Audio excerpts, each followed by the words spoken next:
티인스! 사랑하는 청소년 여러분, 혹시 실패해도 괜찮아 라는 이야기를 들어본 적이 있나요?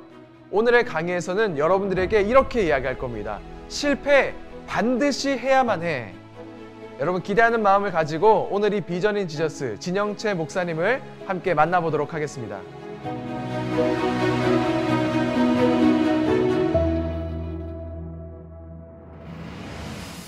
안녕하세요. 오늘 영앤 리치라는 제목으로 여러분과 함께 강의를 나누게 될 진영채라고 합니다. 혹시 비전인 지저스 친구들 중에 늑대를 본 친구들 있나요? 요즘 집에서 반려견, 반려묘 하면서 강아지들과 고양이들은 많이 보지만 이 늑대를 본 친구들은 많이 없을 것 같아요. 제가 몇 년 전에 침낭이랑 텐트랑 자전거만 가지고 유럽에서 이렇게 자전거 여행을 한 적이 있어요. 그때 제가 늑대를 본 기억이 있어서 여러분께 말씀을 드립니다. 제가 자전거 여행을 하다가 아주 자주 텐트에서 잘 때가 많은데요. 이 텐트에서 그날도 잠을 자기 위해서 저녁 식사를 소세지랑 빵이랑 맛있는 것을 이제 먹고 텐트 앞에 그것을 놓고 제가 잠에 들었습니다. 열심히 이렇게 잠을 자고 있는데 어느 순간에 하는 소리가 들리는 거예요. 그래서 너무 놀라가지고 잠에서 깨가지고 이제 지퍼를 살짝 열어서 모기장만 남겨두고 지퍼를 살짝 열어서 밖을 봤더니 정말 이만한 몸집의 커다란 늑대가 제가 남긴 소세지랑 빵을 막 핥아먹고 있는 모습을 보게 됐습니다. 정말 너무 놀라가지고 야, 여기서 내가 오늘 끝날 수도 있겠구나, 내 여행이 오늘 여기서 끝나는구나 하는 생각으로 지퍼를 다 닫고 정말 두 주먹을 불끈 쥐고 막 딱딱한 막대기를 제가 집어들고 그 늑대가 만약에 저한테 들어오게 되면 맞서려는 생각으로 앉아서 또 두 눈을 뜨고 밤을 꼴딱 지샌 적이 있습니다. 제가 선택한 여행이었고 제가 계획한 여행이었지만 진짜 한국으로 다시 돌아오고 싶은 마음이 들 만큼 아찔한 경험이 되기도 했습니다. 오늘 강의 제목이 영앤 리치인데 영앤 리치 하면 가장 먼저 뭐가 떠오르세요? 네, 영앤 리치 레코즈의 슈퍼비나 아마 어네듀라는 래퍼를 가장 먼저 떠올리게 될 겁니다. 그들은 젊은 시절에 쇼미더머니라는 프로그램에 출연하면서 우승을 한 것은 아니었지만 수많은 도전을 통해서 젊은 나이에 큰 부를 이룬 사람들이죠. 힙합 문화의 주류를 따르지 않고 자기들만의 독보적인 길을 가면서 부를 축적하고 있는 래퍼들입니다. 그 밖에도 아주 젊은 나이에 색다른 아이디어로 부자가 된 사람들을 모두 통칭하여서 영앤 리치라고 요즘에 이야기하죠. 그런데 제가 오늘 하고픈 이야기는 젊은 시절에 성공하자, 돈 많이 벌자 라는 이야기는 아닙니다. 오히려 젊은 시절에 해야 하는 많은 실패들에 대해서 여러분들과 이야기하고 싶어요. 영어 리치가 아니라 도달하다, 또 범위라는 뜻을 가진 이 리치라는 뜻을 가진 이야기를 오늘 여러분과 나누려고 해요.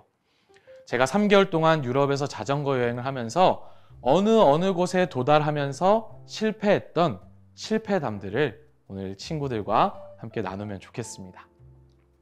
그리고 강의가 진행되는 동안 이 강의에 대한 소감이나 질문 같은 것들이 있으면 카카오톡 아이디 EVEGOA로 질문이나 소감을 보내주시면 제가 딱 선착순 10명에게 이 맥도날드 쿠폰을 하나씩 개인적으로 보내드리겠습니다. 저는 10대 때 한마디로 엄청나게 평범한 학생이었어요. 그러니까 모든 것을 한 중간 정도로 해내는 그냥 흔히 있는 학생이었습니다. 운동도 잘하지는 않지만 축구할 때 꼭 수비에 끼워주기는 하는, 또 공부도 잘하는 것은 아니어서 시험 때마다 90점 이상 맞는 과목도 있고 40점이 나오는 과목도 있었어요. 대학교도 수시로 갔기 때문에 막 치열하게 수능을 공부한 것도 아니었습니다. 소문난 학생도 아니었어요, 공부로. 모태신앙이라서 교회에 잘 나가기는 했지만 그렇다고 해서 막 설교를 유심히 듣고 막 말씀을 맨날 읽고 큐티하고 그런 학생도 아니었던 것 같아요. 당연히 부모님의 말씀도 적당히 거역하면서 살아가는 것도 하질 않았죠. 하나님 말씀이라 생각하면서 엄마 아빠가 하시는 말씀이 우리 주님이 하는 말씀이라 생각하면서 착실하게 10대 시절을 보냈던 것 같아요. 너무나도 평범하죠. 그래서 청소년 때에도 부모님의 말씀을 잘 들으면서 부모님이 시키는 것을 다 해내면서 살았습니다. 그런데 제가 어느 날 이 도서관에서 책을 보다가 갑자기 제 속에 뜨거운 느낌을 받게 돼요. 막 뜨겁게 뭔가 달아오는 것을 느끼게 됩니다. 막 참을 수 없는 거 있잖아요. 뭐 요즘에 이제 수우파가 이제 유행을 하고 많은 사람들이 그 스트릿 우먼 파이터라는 프로그램을 시청했는데, 그러니까 몸은 내가 안 따라줘도 지금 저 무대에서 왠지 나도 춤을 출 수 있을 것 같은 느낌? 누가 조금만 가르쳐주면 뭐 저 정도의 막 꺾기는 할 수 있을 것 같다라는 느낌을 그 당시에 책을 읽으면서 저도 느낀 것 같아요. 아, 이거 지금 성령의 불인가? 하나님 나를 부르시는 건가 하면서 나도 해야겠다. 나도 유럽에 자전거 가지고 가야겠다. 무조건 간다. 그리고 나는 이 사람보다 지금 이 책 지금 76일 동안 했죠. 76일보다 이틀 더해서 나는 78일 동안 해야겠다. 이러면서 뭐 근거 없는 자신감으로 그런 생각을 갖게 됩니다. 사실 이 뒤에 말씀드릴 테지만 그때 저의 모습이 막 이해가 되지 않기는 해요. 왜냐하면 유럽에 도착한 첫날 길을 잃었는데 제가 이 뜨거운 마음을 막 후회했었거든요. 내가 왜 그랬지 하면서 생각을 하게 됐는데, 아무튼 이따 가서 이 얘기를 더 나누고요. 이 당시까지 제가 부모님의 말씀을 거역하면서 무언가를 이뤄본 경험이 없었어요. 그러니까 부모님을 떠나서 뭘 해본 적이 없습니다. 당연히 이 자전거 여행에 대한, 그것도 유럽에 대한 이야기를 부모님께 말씀드렸을 때 돌아오는 대답이 무엇이었을까요?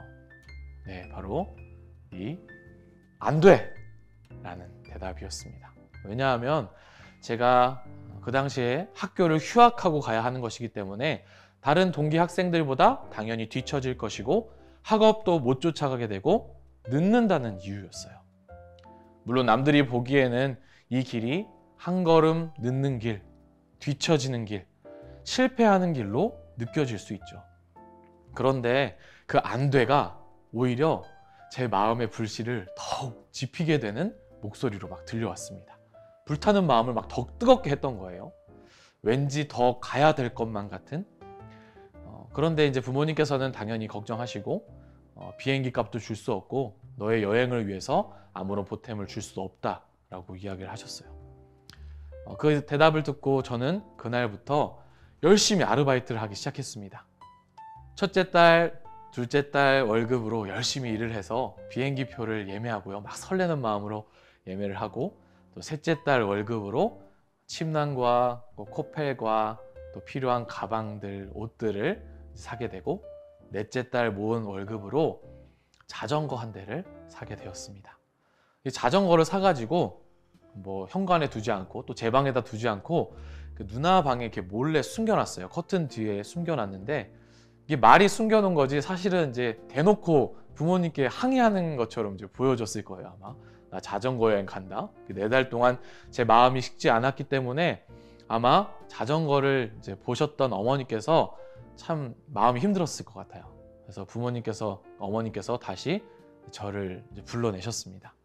어쩌려고 하냐, 진짜 가려고 하냐. 사실 너를 못 가게 한 거는 집안 형편이 어렵기도 하고 여행비도 아무것도 보태줄 수 있는 형편이 지금 되지 않는다. 미안하다 하면서 정 원하면 네가 번 그 아르바이트 비용으로 매일매일 유럽에서 한 통씩 문자를 보내주는 걸로 약속을 하고 다녀와도 좋다는 허락을 최종적으로 해주셨습니다. 너무 그때 마음이 굉장히 신나기도 하고 마음이 아프기도 했었던 것 같아요. 왜냐하면 어머니를 처음 떠난다라는 그 부탁을 처음 허락받았기 때문이죠. 그래서 그 마음, 또 그 생생한 그 생각들이 지금도 잊혀지지 않습니다. 그때까지는 누군가 걸었던 길을 계속 걸어갔던 것 같아요. 이렇게 하면 축구 수비 잘할 수 있어. 영채야, 너 거기 서서 그냥 다른 거 하지 말고 공 보고 발을 뻗으면 그냥 그 축구 수비 잘할 수 있을 거야. 이 시험은 그 학원에 다니면 잘 할 수 있을 거야. 너 지금 70점인데 아마 그 학원 다니면 85점 정도 될 거야. 하면서 그 학원을 다니게 되고, 그건 안 돼, 또 그건 돼 하는 말들이 저의 길을 선택하게 하는 기준이 되었던 것 같아요. 뭐 이게 나쁘다는 의미는 아니에요. 그런데 저 스스로를 진지하게 되돌아보고 내가 뭘 진짜 원하고 좋아하는지를 생각했던 것을 연습들을 그때까지는 잘 못했던 것 같아요. 분명 학교에서, 학원에서, 책에서 각자 너희에게 갈 수 있는 너희들만의 길이 있어 라고 설명을 해주긴 해요. 그런데 정작 내가 걸어가야 될 길이 무엇인지는, 그것을 찾는 것은 나에게 달려있다라는 것을 뒤늦게 깨닫게 됐어요. 내가 발을 디딘 곳부터 내 길이라는 것, 나의 발이 닿는 그곳부터 나의 범위라는 것, 진정한 리치라는 것을 깨닫기까지 굉장히 오랜 시간이 걸렸습니다. 저는 이제 24살이 되어서 처음으로 그 유럽 땅을 밟게 되었습니다. 낯선 땅을 밟게 됐어요. 그런데 진심으로 그 준비하는 길부터가 엄청나게 고생이었어요. 아무도 설명해 주지 않는 길을 간다는 것이 이렇게 어려운 길인지 몰랐기 때문이죠. 우선 생각보다 가기 전에 준비해야 될 게 너무 많았어요. 지금 막 지저분하죠? 지금 이 짐들이 굉장히 지저분하죠? 뭐 카메라, 뭐 옷가지들, 뭐 추울 때 대비해서 입을 잠바들, 뭐 약들, 또 내가 썼던 기록물들, 뭐 책, 읽을 책들, 뭐 그중에 뭐 수도쿠도 있었는데 정말 갖가지 물건들, 뭐 코펠도 넣고 뭐 침낭도 넣어야 되고, 그러니까 뭔가 최소한의 것으로 준비해내는 게 너무나도 힘들었습니다. 현지 사람들과 어려움 없이 대화를 하기 위해서 이런 짐들뿐만 아니라 제 영어 회화 수준도 높여야 됐고요. 아까 말씀드렸다시피 새벽까지 아르바이트를 했고 정말 매일매일 피곤했습니다. 여행을 나가기까지 4개월 동안요. 그 자전거를 또 다 분해했다가 조립하는 거, 체인 교체하는 거, 수리하는 거를 혼자 다 익혀야 했고요. 그 당시에는 우리 친구들이 지금 즐겨보는 유튜브처럼 막 영상 플랫폼이 발달하지 않았어요. 그래서 뭐 자전거 고치는 법, 수리하는 법, 분리하는 거, 이걸 막 검색해서 바로바로 나오는 게 아니라 막 열심히 막 블로그를 찾아서 들어가서 정말 짤막하게 9초, 10초짜리 영상을 보면서 그 조립하는 거, 또 수리하는 것을 배웠습니다. 너무 옛날 사람 같나요? 이제 유튜브가 없었던 시대라니. 막 블로그를 열심히 찾아서 하나하나 익혀야 됐죠. 짐을 싸는 것도 당연히 힘들었어요. 안장에 거치하는 짐가방에 필요한 짐을 다 넣기 위해서 다 넣었던 거를 다시 처음부터 원점으로 돌아가서 다 빼기도 하고, 뭐 이걸 넣어보기도 하고, 막 테트리스처럼 막 집어 넣어보기도 하면서 그 작은 가방에 3개월 동안 필요한 짐을 다 넣는 것이 너무나도 어려웠습니다. 그런데 이 모든 것이 제가 준비한다고 했지만 실패가 예견된 준비들이었습니다. 저는 모든 준비를 부족함 없이 마쳤다고 생각했지만 첫날부터 어려움이 발생했어요. 문제가 발생합니다. 비행기를 타려면 이 자전거를 막 비행기에 그냥 실을 수 있는 게 아니라 이제 큰 자전거 상자나 아니면 큰 박스들을 이어붙인 것들이 이제 필요한데, 저도 역시 자전거를 다 분리해서 타이어 떼고 막 핸들 다 떼가지고 그런 큰 박스에다가 분리는 잘 해서 넣었어요. 한국에서 막 열심히 찾아보면서 넣었으니까. 그런데 첫날 도착하자마자 그 자전거를 조립하는 데 한계를 부딪혔습니다. 분명 열심히 나는 익혀왔다고 생각했는데, 준비했다고 생각했는데, 그 드라이버 하나 넣는 거, 바퀴를 꽂는 거, 체인 연결하는 거, 모든 것이 다 어려워지기 시작한 거예요. 그러니까 막막했습니다.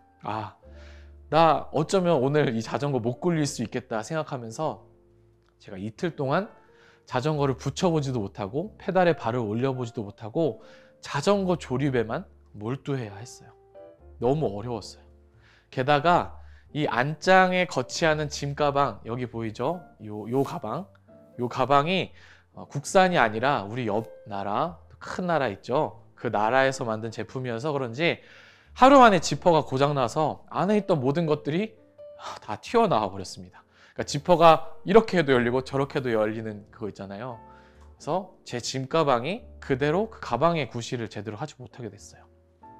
갖고 있던 이 캐리어는 제가 뒤에 이렇게 매달고 이렇게 바퀴로 같이 함께 굴러다니다가 너무나도 불편하고 또 이런 턱들도 못 올라가길래 이 캐리어는 사실 지금 사진에는 남아있지만 제가 그 체코의 어느 길 위에 있는 쓰레기통에 그냥 던져 넣어버렸습니다.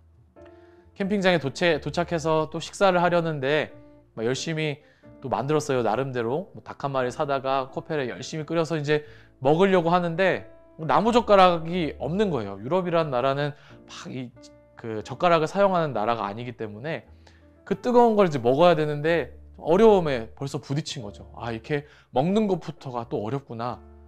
왜 내가 도대체 이걸 한다고 한 거지? 왜 시작한 거지? 내 가슴이 그때는 왜 뛴 거지? 성령님께서 혹시 나를 잘못 부르기도 하시나? 하는 생각, 뭐 이렇게 생각하면서 발은 열심히 페달을 굴리면서도 막 입으로는 온갖 불만을 하나님께 쏟았던 것 같아요. 제가 했던 가장 큰 실패는, 가장 심각한 실패는 이 사이클복이었어요. 지금 여기 보이죠? 지금 뭐 웃고 있지만 웃는 게 아닙니다.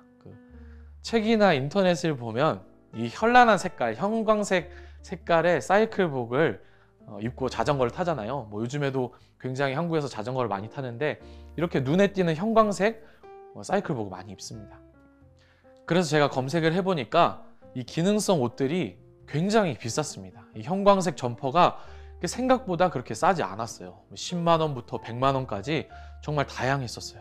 그런데 이 자전거 여행을 하는 가난한 여행자에게 그 돈을 가지고 이 사이클복을 산다는 건 굉장히 큰 사치입니다. 그래서 대충 그 쇼핑 플랫폼에 들어가서 형광색 잠바라고 치고 최저가 순으로 클릭했더니 15,000원짜리 이 잠바가 나오는 거예요.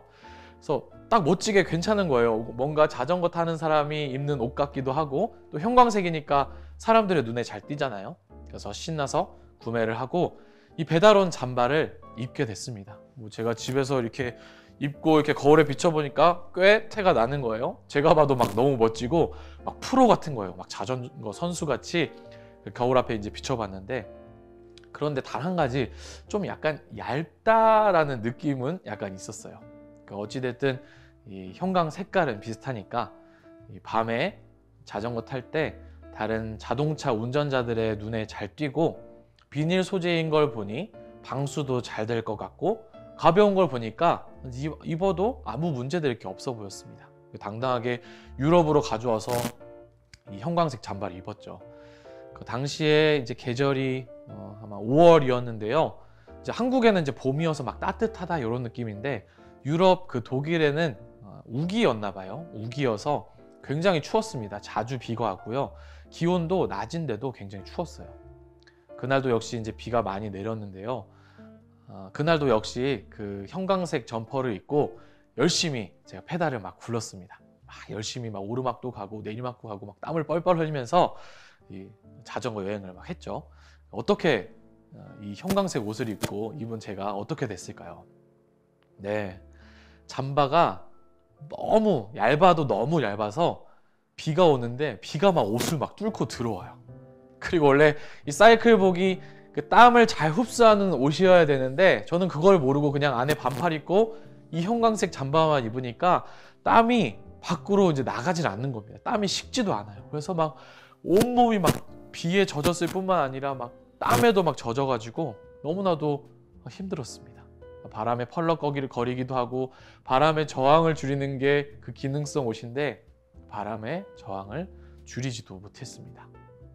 결정적으로 제가 입은 이 사이클복은 땀을 잘 흡수하지도 못했고 비가 잘 뚫고 들어오는 그냥 비닐에 불과했죠. 이 거세게 내리는 비를 피해서 자전거를 세워놓고 저도 참 여러 가지 생각을 하게 됐습니다. 그때 또 하나님에 대한 원망이 나왔어요. 하나님께서 보내신 길이면 좀 탄탄대로여야 되지 않나. 예수님께서 보내신 길이라면 실패가 없어야 되지 않나.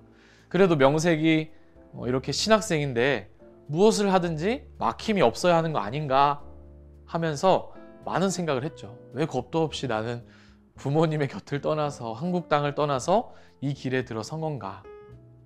그때 문득 떠오르는 게 있었어요.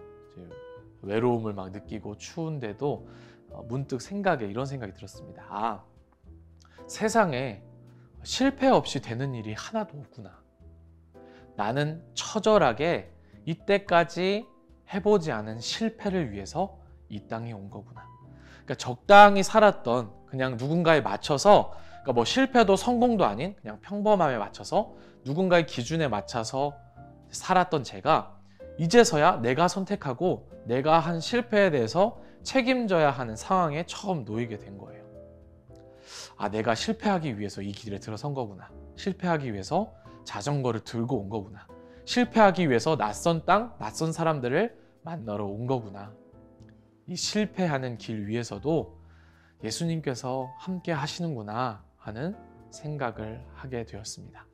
내가 지금 막 멋진 스토리를 만들기 위해서 막 그 사람 76일 했던 사람을 막 이기기 위해서 온 게 아니라 막 우월감을 느끼고 내 건강함을 과시하기 위해서 유럽 땅에 온 게 아니라 실패를 배우려고 유럽 땅에 보내진 거구나.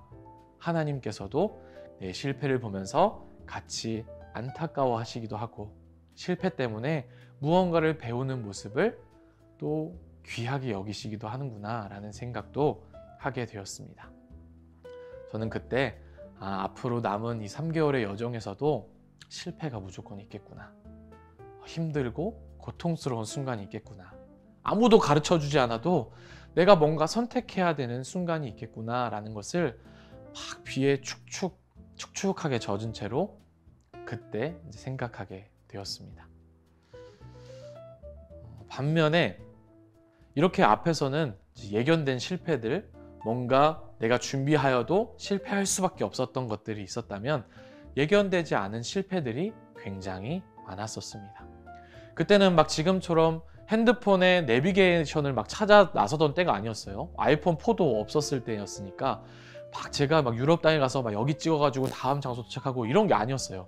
이렇게 그냥 현지에서 현지에 있는 지도, 또 현지 언어로 써 있는 지도들을 찾아가지고 그날 가야 될 곳을 제가 결정해야만 했죠. 큰 지도를 펼쳐가지고 막 가본 적도 없는 길을 막 제가 막 찾아가지고 나서야만 됐습니다. 또 그날 이 자전거 여행자는 그날 자야 되는 곳이 없기 때문에 이렇게 이제 빨간색으로 된 표시들, 또 세모 모양으로 된 표시들이 이제 뭐 텐트 모양이잖아요. 이런 것들이 이제 텐트를 칠 수 있는 캠핑장이었기 때문에 거기를 찾아 나서는 것이 그날의 미션이었습니다. 그날 자는 곳이 정해져 있다면 제가 너무나도 편했을 텐데 목적지가 정해져 있지 않은 여행이다 보니까 참 그것을 결정하고 나가는 것부터가 난관이었습니다. 열심히 이 페달을 밟아서 지도상에 표시된 캠핑장에 막 도착해요. 그런데 그 캠핑장이 실제로 있는 경우도 있지만 그 지도가 몇 년도에 발행된 것인지 몰라서 캠핑장이 없는 경우도 있었습니다. 캠핑장이 그 자리에 지도에 표시된 그 자리에 없으면 정말 엄청난 두려움이 몰려옵니다. 막 엄습해와요. 오늘 밤 내가 잘 곳이 없다라는 걸 한번 상상해 보세요. 캄캄하죠. 밤의 색깔보다 더 캄캄합니다. 배도 고프고 목도 마르고 모든 유럽 사람들이 막 범죄자처럼 보여요. 막 저를 향해서 달려올 것 같기도 하고 막 눈빛이 막 음흉해서 저를 잡아먹을 것 같기도 하고 막 모든 사람이 그냥 무서워 보이기도 합니다. 엄청 두려워요. 예를 들면 여러분들 뭐 롤이라는 게임 하나요? 뭐 저는 직접적으로 이 롤이라는 게임을 해본 적은 없지만 그 내 캐릭이 그 딸피가 된 그 상황이 어떤 조바심이 나는지 어떤 두려움을 느끼는지는 알아요. 그 상대 적과 열심히 막 교전을 하다가 뭐 궁도 쓰고 막 모든 기술 다 썼어요. 쿨타임이 한참 남아가지고 딸피인 상태에서 막 돌아가야 됩니다. 제 진영으로 돌아가서 회복을 해야 돼요. 체력을 막 채워야 되는데 거의 도착했어요. 이제 제 진영이 눈앞에 있어서 체력을 채우기만 하면 되는데 갑자기 제 진영 앞에 서 있던 상대방이 막 나타나가지고 막 궁을 막 시전하려고 또 막 기술들을 막 쓰려고 하는 그 모습을 보게 돼요. 어떤 마음이 되겠어요? 절망적이에요. 살아날 구멍이 안 보입니다. 그냥 아무것도 할 수가 없어요. 절망감만 느끼게 되는 거죠.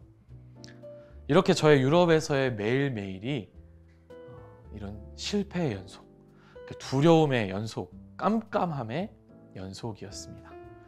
막 낭만적일 것만 같았던 자전거 여행이 너무나도 힘겹게 느껴지는 순간들이 너무나도 많았어요. 그런데 때마다 했던 실패들 때문에 알게 된 것들도 정말 많았어요.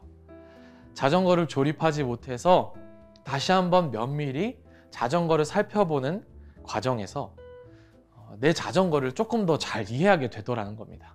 그냥 내가 발로 밟아가지고 가는 자전거인 줄 알았는데, 그냥 물건인 줄 알았는데, 이거 내가 페달을 올려놓는 동안에는 내 발이구나, 내 인생의 동반자구나, 나와 함께 해주는 친구 같은 거구나 라는 것을 막 손에 체인에 있는 기름 묻혀가면서, 손에 피나면서 손톱 막 뒤집어져 가면서 배우게 되는 거예요. 내 마음대로 생각했던 자전거가 아니라 내 앞으로의 길 위에서 나를 책임질 두 바퀴구나 라는 생각을 다시 한번 조립하면서 실패를 겪으면서 배우게 되었습니다. 아, 왼쪽 브레이크는 뒷바퀴를 잡는구나. 비가 오는 동안에는 앞바퀴 대신 뒷바퀴를 잡아야 넘어지지 않겠구나 하면서 이 자전거를 더 많이 이해하게 되더라는 겁니다. 그뿐만이 아니에요. 젓가락이 없으니 때마다 그 밑에 뿌려져 있는 또 떨어져 있는 나뭇가지들을 막 칼로 열심히 깎아서 젓가락으로 쓰기도 하고요. 평소 한국에서는 막 질문하는 것도 막 어색해했어요. 선생님께 뭔가 질문을 한다는 것은 그날 저에게 뭔가 이상한 일이 벌어지는 날, 혹은 길 가는 누군가에게 말을 건다는 거, 또 내가 먼저 이야기를 시작한다는 것은 정말 어색한 일이었는데, 유럽에서는 그러한 내가 말을 하지 않으면 무언가를 할 수 없게 되기 때문에 많은 사람들에게 제가 먼저 말을 걸기도 하고 길을 물어보기도 하고, 먹을 것이 없냐, 혹시 식당이 없느냐 하고 이렇게 물어보게 되는 일도 정말 많았습니다. 오히려 많이 질문하는 사람으로 바뀐 거예요. 옛날에는 말 없는 사람, 평범한 친구, 질문 없는 애, 그냥 가만히 있으면 다 아는 애 정도로 이해되었었는데, 이제는 질문 없이 살 수 없는 사람으로 변하게 된 거죠. 그때부터는 모든 것이 두렵지가 않았어요. 그래서 우선 모든 것을 실패해보기로 작정합니다. 마음을 먹게 돼요. 비가 잘 새지 않게 이렇게 텐트를 치기 위해서 이렇게도 해보고 또 저렇게도 해보고, 돈이 부족할 때면 현지인의 집에 문을 두드리면서 그날 저녁 식사를 얻어먹기도 하고, 차가 많은 도로에서 이제 차가 이제 고속으로 달리게 되면 제가 휘청이게 돼요. 그래서 미리 제가 넘어지는 연습, 이 인도 쪽으로 아프지 않게 또 다치지 않게 넘어지는 연습을 미리 해보기도 하고요. 지도 대신에 막 지도를 의지하거나 지도에 막 의존하기보다는 그 눈앞에 있는 그 위에 있는 차들이 보는 표지판, 그 이정표만을 보고 하루를 지내는 연습을 해보기도 했습니다. 남들이 보기에는 굉장히 큰 실패이지만, 굉장히 어리석은 일로 보이지만, 저에게는 오히려 성공에 다다르는 작은 성과들이었어요. 그때 깨달은 게 있죠. 배우는 게 있었어요. 수많은 실패는 결국 내가 원하는 것을 정확하게 찾아주는 예행 연습이 된다라는 것을요. 제가 지금까지 뭐 실패 얘기를 했는데 막 실패만 있는 것은 아니었어요. 오히려 실패 뒤에 오는 이 소소한 또 따뜻한 경험들도 지금의 저를 있게 해줬죠. 실패 뒤에 굉장히 큰 도움도 있었습니다. 실패의 길 위에도 하나님께서 함께 하시고 돌보신다라는 것을 깨닫게 되는 순간들이 있었다는 거죠. 외국 땅에도 하나님께서 만나게 해주시는, 또 붙여주시는 사람이 있더라는 겁니다. 뭐 요즘에 인맥 힙합, 뭐 인맥 입학 뭐 이러면서 뭐 굉장히 라임이 좋았죠. 그러면서 뭔가 연결되고 뭐 인맥으로 해결하고, 내가 알고 있던 사람, 원래 연결됐던 지인, 혈연, 지연, 학연 막 이런 것을 막 동원해서 뭔가를 이루려고 하는 것이 굉장히 사회에 팽배해 있는데, 제가 그것을 모두 덜어내고, 아는 사람도 없고 뭐 언어도 잘 통하지 않고 모든 것을 다 포기하고 유럽 땅에 왔는데도 불구하고 하나님께서 좋은 사람들을 연결해 주셨다라는 겁니다. 그 땅에서도 준비해 준 거죠. 제가 길을 헤매다가 만났던 두 사람을 소개해 주고 싶은데요. 먼저는 지금 화면에 나오고 있는 자우어 아주머니입니다. 굉장히 화질이 좋지 않죠. 제가 쓰던 이 핸드폰의 셀카가 이 당시에는 가장 좋은 화질이 이거였어요. 그래서 사진이 이것만 이제 남게 됐는데, 독일의 자우어 아주머니를 제가 만나게 됩니다. 보통 아침에 일어나게 되면 그날 어디로 가야 하나 하면서 지도를 쫙 펼칩니다. 지도에 의지하면서 가다가도 제가 아까 말씀드렸다시피 그 캠핑장이 없거나 그 길이 잘못된 경우도 있어요. 예를 들면 지도상에는 완전히 평지여서 너끈히 갈 수 있는, 제가 그냥 자전거로 갈 수 있는 도로라고 보여지는데 막상 자전거로 거기를 가보면 낭떠러지가 있고 폐쇄된 길이라고 표시가 되어 있고 느닷없이 늪이 갑자기 있는 길도 있었어요. 지도로는 예상할 수가 없죠. 그날도 역시 제가 길을 잘못 들어가지고 물을 살 곳을 찾지 못하고 있었습니다. 이 사람이 오랫동안 이제 땀도 많이 흘리고 물을 먹지 못하면 어떻게 되는지 아세요? 예, 탈수 현상이 일어납니다. 온몸에 힘이 다 빠져요. 막 어느 힘도 안 나고 막 팔이 저려오고 다리가 저려오고 막 숨도 잘 쉬어지질 않아요. 마트를 찾지 못해서 제가 이제 물을 조금이라도 얻어먹기 위해서 한 아이디어를 냈습니다. 일반 가정집 문을 막 두드리기 시작한 거죠. 기차 여행을 하면 막 멋있는 에펠탑도 보고 막 콜로세움도 보고 쾰른 성당도 막 보게 되는데 제가 했던 여행은 기차 여행이 아니라 이 자전거 여행이어서 그런 막 큰 도시들의 랜드마크보다는 시골 마을의 작은 집들, 논들, 밭들, 또 열려있는 나무에 열려있는 열매들 이런 걸 되게 많이 봤어요. 그래서 그날도 이제 어느 집이나 만나면 시골 마을의 어느 마을에서 내가 집을 만나면 그냥 문을 두드려야겠다, 물을 얻어 먹어야겠다라는 생각으로 집 문을 두드리게 됐습니다. 당연히 이제 처음 보는 동양인을 막 환대하는 이제 사람은 많이 없어요. 그 외국인이 그 시골 마을에 사는 이렇게 할머니 같은 분들, 할아버지 같은 분들이 이 동양인을 보는 것이 굉장히 낯선 일입니다. 시골이었기 때문에 저는 완전히 이제 불청객인 거죠. 그러니까 세 군데에서 거절을 당하고 네 번째 집으로 가서 이제 문을 두드렸습니다. 똑똑똑 하고 문을 두드렸어요. 역시나 이제 거절을 당했죠. 그 사람 앞에서 떨리는 모습으로 아쉬운 마음으로 또 돌아서야 했습니다. 그런데 제가 이렇게 이제 뒤로 나서서 걸어가고 있는데 다시 그 문이 쫙 열리는 소리가 나는 거예요. 그 사람이 바로 이 자우어 아주머니였습니다. 이 아주머니는 의사셨는데 그날은 이제 비번이라고 하신 것 같아요. 쉬는 날에 집에 잠깐 계시던 중에 제가 문을 두드렸다고 얘기하시는 겁니다. 먼저 안으로 들어오게 하시고는 따뜻한 핫초코를 내어주셨어요. 그리고는 여러 가지 질문들을 하셨습니다. 뭐 학생이니? 뭐 한 15살이니? 막 그러는 거예요. 그 당시에 제가 이제 24살이었는데 되게 젊어 보인다. 24살이나 됐어. 막 이렇게 얘기하기도 하고 어디서 출발했어? 왜 자전거 여행을 하는 거야? 막 많이 물어봐요. 한국 사람이라고 하니까 나 한국 알아. 뭐 너 노스야? 뭐 사우스야? 뭐 안전하니? 막 이러면서 막 많은 질문들을 저에게 물어보셨습니다. 게다가 제가 지금 핫초코를 얻어 먹을 때 이렇게 막 따뜻하다고 막 하니까 너 아까 밖에 서 있을 때 막 몸 이렇게 부르르 떨더라. 막 이런 얘기하면서 막 놀리는 것도 하시기도 했습니다. 이 세 번째 집까지 거절당했을 때는 나 오늘 여기서 쓰러지는구나. 여기서 여행 끝이구나. 나 다시 유럽 오나 봐라 하는 생각을 하게 되었지만 이 따뜻한 핫초코 한 잔 그리고 많은 질문을 또 관심을 보여주는 한 아주머니, 독일 아주머니를 만나게 되면서 저의 모든 마음이, 얼었던 모든 마음이 녹아내리게 되었습니다. 이 두 번째 소개하고 싶은 사람은 이안이라는 아저씨인데요. 어느 날 제가 이 네덜란드에 도착했을 때 라이덴이라는 도시에 도착합니다. 이 도시 자체는 너무나도 예쁜데 이 대학 도시여서 펜션이나 캠핑장 같은 것들, 숙소 같은 것들이 많이 없었어요.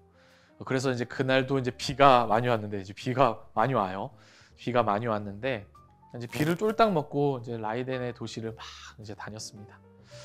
펜션, 뭐 묵을곳, 이제 그런 곳이 써 있어서 이제 들어가 보면 너무나도 비싼, 너무나도 제가 치를 수 없는 가격의 숙소라는 것을 제가 알게 되고 다른 마을로 옮겨가야 되나? 다른 도시로 옮겨가야 되나? 라는 생각으로 막 열심히 그 라이덴이라는 도시를 돌아다녔습니다. 이제 비가 많이 오게 되면 이제 온몸이 젖잖아요. 제가 아까 말씀드렸다시피 그 얇은 옷이 막 젖으면 정말 몸이 막 축축 늘어져요. 힘듭니다. 이제 몸만 이제 젖는 게 아니라 뭐 지금에야 한국 땅에서는 비 오면 비 오네 하면서 막 뛰어가면서 이제 옷이 젖기도 하잖아요. 근데 여행자 자전거를 타면 그냥 젖기만 하는 게 아니에요. 막 몸에서 막 시큼한 냄새가 나기 시작합니다. 왜요? 막 땀이랑 비랑 막 섞이면서 제 몸에서 막 진짜 구릿구릿한 냄새가 나요.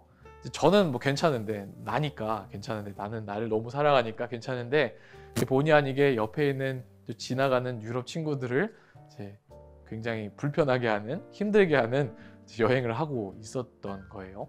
그래서 그날 이제 제가 숙소를 찾고 돌아다니다가 화분에 물을 주고 있는 이한 아저씨를 제가 만나게 됩니다. 계속 거의 울상으로 온 동네를 휘젓고 다녔기 때문에 아마 제 표정을 보셨던 것 같아요. 이한 아저씨가 저를 딱 처음 보더니 뭐 하고 있어? 어디 가는 중이야? 먼저 이제 물어보게 됩니다. 그래서 자전거 여행 하고 있는데 잘 곳을 찾지 못했다. 캠핑장 근처에 있냐? 물어봤더니 아저씨가 지금 이 마을에는 캠핑장은 없어. 만약에 가려면 저기 다른 마을로 옮겨가는 중에 발견할 수 있을 거야. 이렇게 얘기를 해주셔요. 그래서 우선 추우니까 우리 집에서 따뜻하게 커피 한잔 하면서 저를 이제 데리고 올라가려고 했습니다. 처음엔 막 무서웠죠. 그런데 마땅히 갈 곳도 없기도 하고 춥기도 하고 또 온몸이 젖어서 힘들기도 해서 따뜻하게 차를 한잔 하려고 믿고 올라가게 되었습니다. 집 안에 들어가 보니까 지금 보시다시피 어때요? 막 진짜 막 지저분해요. 집이 좁기도 했지만 막 여러 가지 전자기기들, 물품들, 전선들, 잡동사니들이 이렇게 그냥 위에 놓여 있을 뿐만 아니라 막 바닥에도 막 널브러져 있어요. 이제 그런 집에 사시던 아저씨였는데 혼자 사는 것도 아니고 아르헨티나 친구 한 명과 같이 살고 있었는데 그 집에 이제 저를 데려와서 따뜻하게 이제 티를 내주셨습니다. 티를 먹으면서 이런저런 대화를 나누다가 너 어차피 뭐 지금 그 마을 가기에도 밤도 깜깜해졌고 이제 힘드니까 그냥 오늘 우리 집에서 자고 갈래? 이제 그러는 거예요. 그래서 사실 뭐 무섭기도 했지만 좋기도 했어요. 왜냐하면 이제 아까도 말씀드렸다시피 잘 곳이 없는데 밤이 찾아오면 두려운 마음이 든다고 했잖아요. 그래서 이날 이제 이 아저씨의 집에서 자기로 합니다.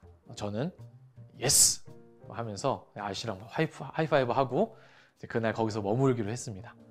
따뜻한 물로 샤워를 하고 먹었던 그날의 저녁 식사를 아직도 잊지 못해요. 제 다리 허벅지만한 고기 덩어리를 가져갔고 그 옆에는 이제 감자를 구워서 그 위에 막 생크림을 올려주고 또 옆에 토마토를 이렇게 잘라서 3가지의 재료만 가지고 저한테 요리를 해줬는데 너무나도 맛있었어요. 그러니까 막 어디 패밀리 레스토랑에 가서 먹는 것보다 훨씬 더 맛있었습니다. 데코레이션까지 예쁘게 한 그것을 이제 보면서 너무나도 맛있게 먹었던 기억이 있어요. 이제 그렇게 그날 밤에 그 어느 때보다도 외롭지 않게 또 성대한 식사를 하고 잠에 들었습니다. 그리고는 저는 하루를 더 묵었어요. 지금에 와서 생각해 보니까 이한 아저씨가 참 이제 사람을 잘 챙겨줬었던 것 같아요. 친구를 잘 챙겨줬었던 것 같은데 그런데 이 이한은 이제 보시다시피 굉장히 좀 가난했던 것 같아요. 그날 이제 집에서만 머물지 않고 이한도 자전거가 있어서 이한이 저를 데리고 막 마을 이곳저곳을 다녔는데 이제 집이 작은 걸 보면 아시겠지만 이한이 아까 가난했다고 말씀드렸죠. 그래서 길거리에 공병을 막 같이 주우러 다니기도 하고요. 하루 종일 자기 친구 집에 데려가면서 저를 막 데리고 가면서 2유로를 이제 빌리는 것을 저도 같이 이제 빌리러 다녔어요. 친구 집에 들어가서 막 저를 소개시켜주고 2유로를 이제 빌렸습니다. 그 이제 2유로를 빌려가지고 이제 그날 먹을 거리를 사러 이제 마트에 들어간 거예요. 그래서 몇 분 있다가 다시 나오게 됐는데 마트에서 이제 봉지 안에 이제 주스를 하나 넣어가지고 왔고 또 잠바 속에서 이렇게 고기 덩어리를 하나 이제 꺼내는 거예요. 그 마트 자기 친구한테 뭐 공짜로 얻은 건지 원래 있던 돈으로 산 것인지 또 훔쳐온 것인지 알 수 없지만 막 저를 안쓰럽게 여기는 마음으로 그 2유로를 가지고 막 저를 풍족하게 하려고 애를 썼던 모습이 아직도 기억에 납니다. 물론 그날도 이 이한 아저씨가 해주는 맛있는 또 고기 한 덩어리를 먹을 수가 있었죠. 이한 사진을 찍은 게 있는데 찾아보니까 지금 없는 거예요. 그래서 지금 이제 아저씨 집만 나오게 됐는데 다음에 또 기회가 생기면 이한 아저씨를 또 보여주도록 하고요.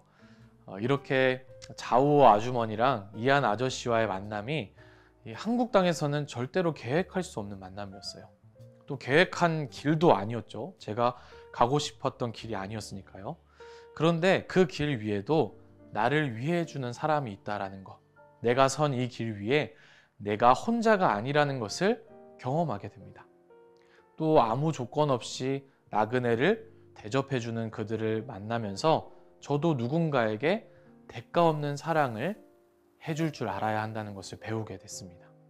막 성경 속에 등장하는 이 긍휼이라는 단어가 엄청 거창하고 어렵고 막 실현하기 어려운 건 줄 알았는데 하나님이 막 저를 긍휼로 바라보신다 이해가 되지 않았는데 내 앞에 그냥 내 눈앞에 있는 목마른 사람에게 물을 주고 추운 사람 핫초코로 따뜻하게 해주고 잘 곳 없는 이에게 이불을 덮어주는 마음이 바로 긍휼이구나 라는 것도 함께 깨닫게 됐죠.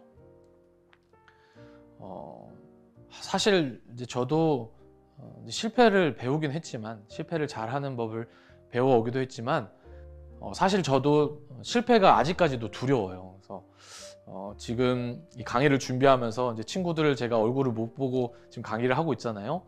어떻게 이 강의를 볼지 어떤 생각을 할지 막 두려운 마음 또 실패할 것 같은 마음 잘 들을 것 같지 않은 마음이 들기도 하는데 그런데 조금 이 실패를 대하는 태도 또 조금 제 마음에 달라진 게 있어요. 그러니까 실패하는 것보다 이 도전하지 않았을 때 찾아오는 후회가 더 크다는 거예요. 그 도전하지 않는 것이 더 후회스럽다라는 겁니다. 요즘에도 이제 마음만 먹고 도전해보지 못한 분야를 이제 유튜브로 자주 보게 되잖아요. 젊은 날에 내가 이걸 해보지 못하다니 막 가슴을 치면서 막 후회해요. 막 할 걸, 해볼 걸, 기회가 있을 때 도전해볼 걸 하고 생각합니다. 그런데 나름대로 경험해보고 도전해보고 실패해봤던 것들에는 아쉬움이 없어요. 이제 그것들에는 이제 후회가 별로 없다라는 겁니다. 지금에 와서 생각해보니까 10대 때 가장 후회스러운 것은 더 많은 실패를 결정하지 못했다라는 거. 실패를 너무 두려워만 했다라는 거.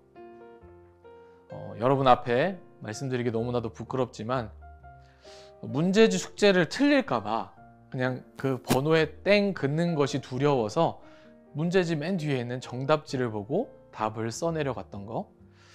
시험지 별표 쳐놓은 문제, 내가 시험을 보다가 모르는 문제에 이렇게 별표 쳐놓고 시간이 남았을 때 남의 친구 답안지 막 살짝 내다보려고 막 애썼던 거 너무나도 부끄러워요. 부모님한테 혼날까봐 내 꿈이 아니라 부모님이 원하는 장래 희망을 학교에 써냈던 거, 내가 진짜 좋아하는 게 뭔지 친구들한테 한 번도 말 꺼내보지 못했던 거, 당당하게 얘기해보지 못했던 거, 성적에 맞춰서 내 꿈의 크기를 자꾸 줄여나간 거. 그게 너무 아쉬워요. 실패해봐야 내가 진짜 뭘 틀렸는지를 알게 되는데 거절 당해봐야 내가 진짜 뭘 좋아하는지 뭘 원하는지 알게 되는 건데 그걸 너무 늦게 깨달아 버렸어요. 실패를 해야 자기 범위가 늘어나요. 진정한 리치가 되는 거죠. 막 부자 되고 막 돈 많아지고 성공하는 거 그런 거 말고 지금 10대 때에는 자기의 범위를 만들어 나가는 거, 20대 때에도 자기의 범위를 넓혀가는 것이 되게 중요해요. 실패를 해야 자기가 어디까지 왔는지를 깨닫게 되기 때문이죠. 굉장히 이상한 말 같지만 우리는 실패에 성공해야 됩니다. 실패해도 괜찮아가 아니라 실패해야 돼요. 실패해야만 됩니다. 왜냐하면 제가 이렇게 자신 있게 말씀드릴 수 있는 이유는 실패가 썩 나쁘지 않았기 때문에, 그리고 실패하는 길 위에도 성공하는 길 위에도 예수님이 나와 함께 하시지 않은 곳이 아는 길이 없었기 때문에 오히려 실패의 길 위에서 더 많은 위로를 받고 실패의 길 위에서 예수님을 더 가깝게 느꼈기 때문에 너무 실패를 두려워하지 말고 거절을 두려워하지 말고 주변 사람들과 환경에 나를 막 맞추려고 애쓰지 말고 살아가야 됩니다. 그러면 내가 너무 아프게 돼요. 막 맞추려고 애쓰면 막 누가 맞춰놓은 곳에 나를 끼워 넣으려면 내가 너무 힘들어요.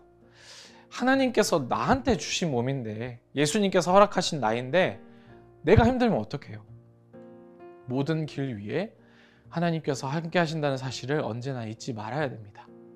실패의 길 위에도 정말 여러분을 뜨겁게, 여러분을 막 안타까운 마음으로, 막 귀중하고 귀해하는 마음으로, 귀엽게 여기는 마음으로 바라보고 계시는 하나님이 계신다는 사실을 언제나 잊지 말아야 됩니다. 마치 성경에 막 신앙의 좋은 선배들의 성공담만 기록되어 있고 좋은 것만 기록되어 있다고 생각할 수 있는데 성경에는 이스라엘 백성들의 또 제자들의 실패 이야기가 너무 많이 기록되어 있어요. 그런데 단 한 번도 하나님은 이스라엘 백성들로부터 숨은 적이 없습니다. 숨은 건 사람들이었죠. 예수님도 실패의 길 위에 제자들과 내내 붙어 있었어요. 하나님은 실패를 하는 이스라엘 백성들을 다 보고 계셨어요. 막 실패할 때 잠깐 어디 가셔서 돌보시고 계신 것이 아니라 그 실패의 과정도 다 보고 계셨다는 거죠. 광야의 길에서도 하나님이 잠깐 안 계실 때 백성들이 불평했던 것이 아니라 하나님께서 다 보고 계실 때 함께하고 계시던 상징이 뭐였어요? 그 언약궤를 눈앞에 두고도 원망을 했습니다. 실패했어요. 제자들은 예수님이 배 위에 함께 타고 있을 때에도 예수님을 막 원망합니다. 막 배에 물이 찰 때 제자들이 원망했던 거 기억하죠? 우리를 여기서 버리기로 결정한 겁니까? 우리를 그냥 가만히 냅두려는 겁니까? 우리를 여기서 내버려 두실 겁니까? 불평했던 것이 제자들이었습니다. 베드로는 더 심해요. 예수님이 십자가를 지러 가는 길을 함께 걸어가는 동안에도 예수님을 부인합니다. 실패했어요. 신앙에 실패했어요. 예수님을 따르겠다는 모든 것에 실패합니다. 예수님을 부인하지 않겠다는 자기 말을 지키지 못하는 실패를 하게 된 거죠. 이렇게 우리는 살아가는 날 동안 수많은 실패를 경험하게 될 겁니다. 지난 여름 우리가 코로나로 한창 어려웠던 시기에 가뭄의 단비처럼 우리의 마음을 시원하게 해주었던, 촉촉하게 적셔주었던, 기쁨을 안겨주었던 순간들이 있었습니다. 바로 이 올림픽 경기였는데요. 올림픽 안에는 정말 다양한 스포츠 종목이 있지만 자신을 믿고 과감하게 틀려야 하는 스포츠가 하나 있었죠. 네, 바로 이 화면에 보시다시피 양궁입니다. 한 양궁 선수가 유퀴즈라는 TV 프로그램에 나와서 했던 말이 아직도 잊혀지질 않는데요. 외부에서 진행되기 때문에 바람과 같은 이 변수에 어떻게 대처를 그렇게 잘하냐, 양궁에서 계속 어떻게 10점을 맞힐 수가 있느냐, 어떤 훈련을 하냐 이렇게 물었더니 그 선수가 대답하기를 바람의 방향과 속도에 따라서 나 자신을 믿고 과감히 오조준할 수 있는 사람, 비에 젖은 화살의 무게를 생각하고 정확하게 다른 곳을 과감하게 맞추고자 하는 내 마음이 있어야 10점을 맞출 수 있다고 이야기하는 거예요. 짐짓 겁먹고 소심해지면 화살은 바람을 이기지 못한다는 거죠.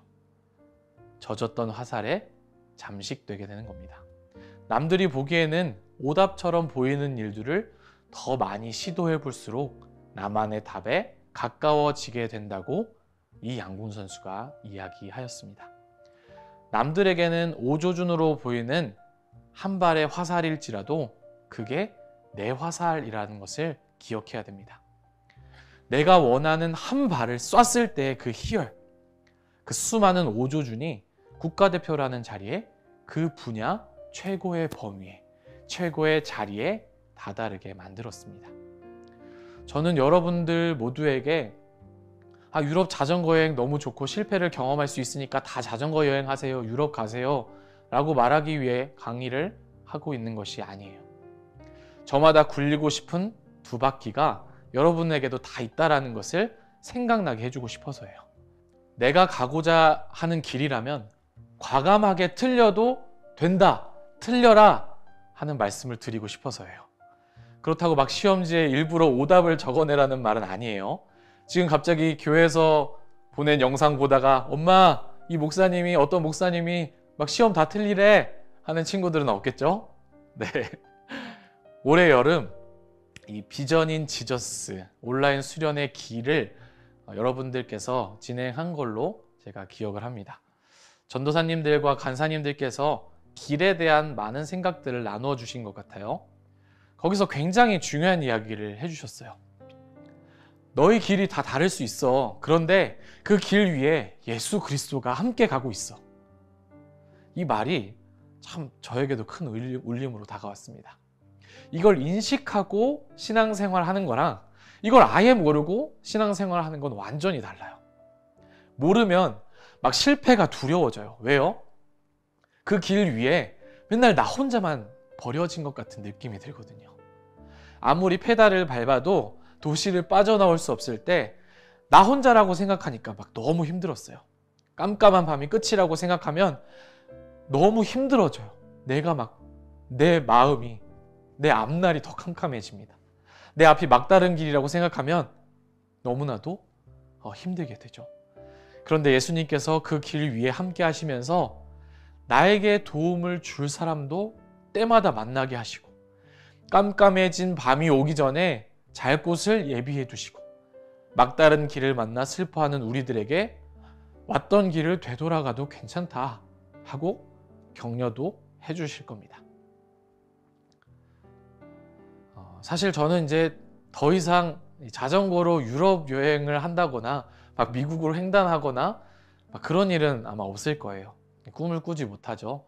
원래 꿈이 자전거를 다시 가지고 돌아가서 저의 아이들과 함께 유럽에서 다시 자전거 여행을 하는 것이 꿈이었는데 다시 막 이제 좌우 아주머니도 다시 만나보고 싶고 이한 아저씨도 다시 보고 싶어요. 그때마다 도움을 줬던 사람들을 찾아가서 감사 인사를 다시 전하고 싶은데 이제 힘들게 됐어요. 또 자녀들에게 이러한 이제 경험을 아빠가 했다 하는 것도 좀 어렵게 됐죠. 제가 유럽 여행을 다녀온 이후에 갑작스러운 질병으로 이제 허리가 아프게 되면서 이제는 더 이상 자전거를 탈 수 없게 됐어요. 그래도 이렇게 비전인 지저스 친구들을 만나게 되면서 또 조은성 전사님의 또 소개를 통해서 옛날 제가 했던 실패 이야기를 나눌 수 있게 돼서 얼마나 고마운지 몰라요. 비전인 지저스 친구들을 제가 얼굴 다 모르지만 여러분에게 해주고 싶은 이야기들을 제 머릿속으로 그리면서 옛날에 제가 저기에 썼던 일기장들도 막 들춰오고 지도들도 펴보면서 너무나도 행복했습니다. 실패가 이렇게 행복하구나. 내가 뼈저리게 또 두 발로 했었던 실패가 지금의 나를 이루어오고 있구나 라는 생각을 깊게 하게 됐습니다. 저에게도 누군가가 10대 때 이런 이야기를 해줬더라면 더 많은 길을 찾아 나섰을 텐데 하는 아쉬움이 있었지만 그래도 저의 이 큰 실패담을 나눌 수 있게 돼서 여러분에게 너무 감사하고 또 저도 너무 행복합니다. 물론 앞으로도 또 다른 많은 실패들이 저를 기다리고 있겠죠. 여러분이 각자 하고 싶고 되고 싶고 하는 것들이 있을 것 같아요.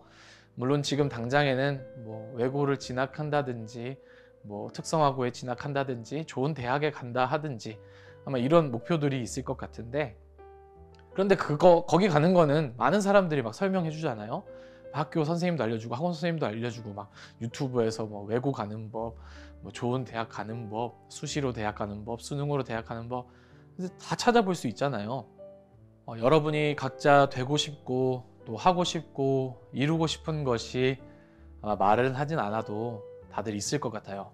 물론 당장에는 좋은 고등학교에 진학하는 거, 특성화고에 가는 거, 외고 가는 거, 또 고등학생들의 경우에는 또 특히 지금 수능을 다 친 고3들의 경우에는 좋은 대학에 원하는 전공에 입학하는 거 그런 문제들이 될 수 있는데 뭐 그런 것들은 사실 학교에서나 학원에서 많이 이야기해 주잖아요. 당장 유튜브만 검색해봐도 뭐 잘하는 법, 잘 가는 법, 뭐 성공하는 법 다 찾아볼 수가 있는데 이 강의를 들은 비전인 지저스 친구들이라면 그런 것들 말고 막 누가 설명해놓고 짜놓은 거 말고 도저히 내가 해낼 수 없는 일 같은데 내가 해야 될 것 같은 거, 막 해내야만 되는 거, 또 막 뜨거워지는 거 있잖아요. 막 가슴 불타오르는 거.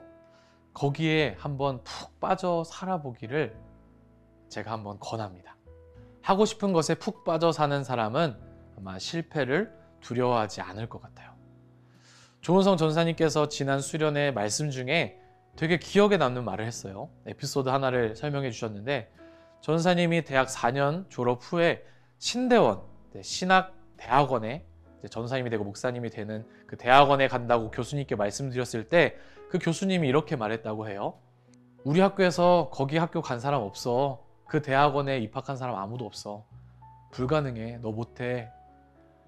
아마 조은성 전사님이 이 말을 뛰어넘고 대학원 입학 합격증을 받았을 때 그 희열을 아마 말로 설명 못할 거예요. 그 교수님의 예상을 뛰어넘었을 때, 교수님이 예견한 실패를 극복했을 때의 그 기쁨은 아마 이루 말할 수 없을 겁니다. 앞으로도 우리 친구들의 앞날에 저 교수님이 했던 말을 하는 사람이 굉장히 많을 거예요. 지금은 한두 명, 3명일 뿐이지만 10명, 100명 막 단체로 내가 하는 일들에 대해서 비아냥거리고 조롱하고 실패할 거야. 넌 안 돼. 불가능해. 우리 중에 그거 된 사람 없어. 내가 봤을 때 너 안 돼. 거기 못 가. 너 할 수 없어 라고 말하는 사람이 되게 많을 거예요. 누가 이렇게 말하거든 신호라고 생각하세요. 신호, 사인. 아, 나 이거 저 사람이 말하니까 이렇게 실패할 거라고 말하니까 이거 되겠구나. 지금 내가 불가능에 도전할 때구나.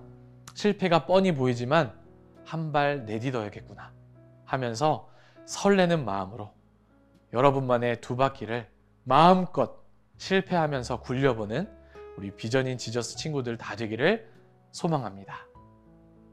두 바퀴로 영앤 리치, 진짜 영앤 리치가 되기를, 또 실패하기를 바라면서 강의를 마치겠습니다. 안녕.